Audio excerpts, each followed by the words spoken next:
Hi everybody, Gary Beck checking in, and topic for today, something that I think we should be considering and thinking about, getting a little bit of understanding, and it's about a chemical. You know, many of you will already know that one of my things is trying to offer insight into how we can live a healthier life, how we can leave our planet in a better state. And unfortunately, chemicals in our life, in our day, in our environment are a big problem that results in just so much dysfunction and disease. So if we can reduce one or another or a number of chemicals in our environment, in our exposure, then not only are we going to be better off, but our environment is going to be better off as well. So the toxin I want to just mention briefly today is well known, and it first came onto the market known as Roundup. The key ingredient in Roundup is a chemical known as glyphosate, and you'll be aware of this chemical as it's become already a pretty big controversial element, and the underlying reason for some major court cases already happening. Glyphosate as a chemical is now no longer patented. It's been on the market for over 10 years, so now basically anyone that has the skills and tools can create a glyphosate product, and there are many on the market, and they're used in a number of ways. So the 3 points I want to make today is that there are some reasons we should be concerned. One is this product is essentially a water-soluble chemical. And water-soluble means it basically can get anywhere and is everywhere. So that's the first thing. Second, it's actually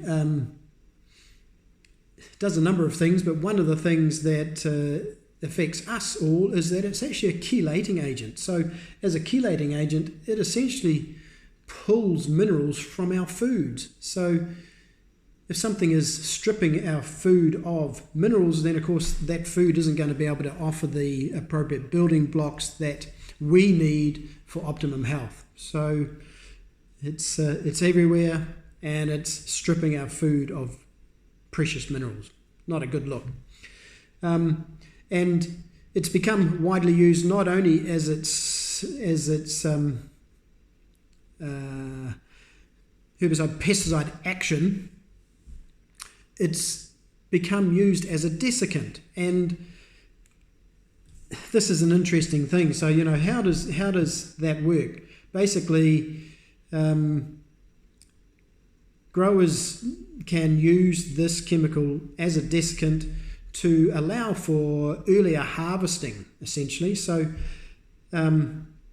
they blast the crop with glyphosate, which basically kills the foliage, which then allows them to get in and harvest, and off they go. So as a desiccant, there's over 70 foods that are listed on the EPA's list of allowable foods for using glyphosate as a desiccant, and those foods are pretty common in our diet. You know, they include everything from alfalfa through to corn, through to wheat, potatoes, flax. You know, there's a heap of them on there.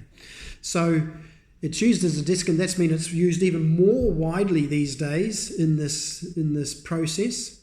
And it just means that so many of our foods these days are affected by this toxic chemical.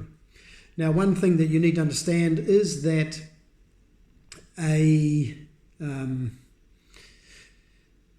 gluten has become a big issue for a lot of people. We know, you know, maybe we ourselves experience a gluten intolerance or a gluten allergy, have digestive upsets or problems because we are eating wheat or gluten products. And that's very real. But what's also real is that when those that can't cope with wheat or gluten, and that's many of us in society, some people will say all of us, it results in the little villi that line our intestinal tract actually begin to atrophy. So these little villi that are designed to drag out and absorb nutrients from our food basically die and shrink. Now that is not good, and what we know from the research is that the villi atrophy that occurs when we're exposed to gluten also occurs in the same way when we're exposed to glyphosate. So in fact, the issues that people have with wheat may in fact be an issue with glyphosate. Scary thought. Not only is wheat a product that's grown with glyphosate, both in the growing process and the harvesting, but it's just everywhere. It's just a big problem. So the fact that we know that this villi atrophy occurs now as a result of glyphosate exposure should really alert us that, hang on a minute, we need to do something about this. So what can we do? Well, obviously we can find out those foods that are on the list where they use glyphosate as a desiccant. And it includes lots of foods, as I've already mentioned: wheat, oats, potatoes, alfalfa, flaxseed, corn, soy are some of the more common ones. So we need to identify those, and where possible, perhaps try and source organic foods in that regard. An organically grown, a certified organic food is not going to be exposed to the glyphosate, so that's a safer bet for those of us that have that choice. Secondly, maintain your mineral status. So I said earlier on that glyphosate results in minerals being stripped out of our foods. So one thing we need when we're trying to detoxify chemicals, we need minerals in our body. So maintain your mineral status. That may mean taking a mineral supplement, and we can certainly guide you in that regard. But that's the sort of the base foundational thing that we can do to at least give us a little bit of a buffer, a little bit of strength to deal with the exposure to glyphosate. So organic foods, find out what's on the list, and make sure your mineral status is kept optimal, and you'll have a better chance of coping and not succumbing to toxicity issues relating to glyphosate. So that's really all I wanted to say for today. I hope you find this interesting and insightful, and let's work together to make happier, healthier people. Bye for now.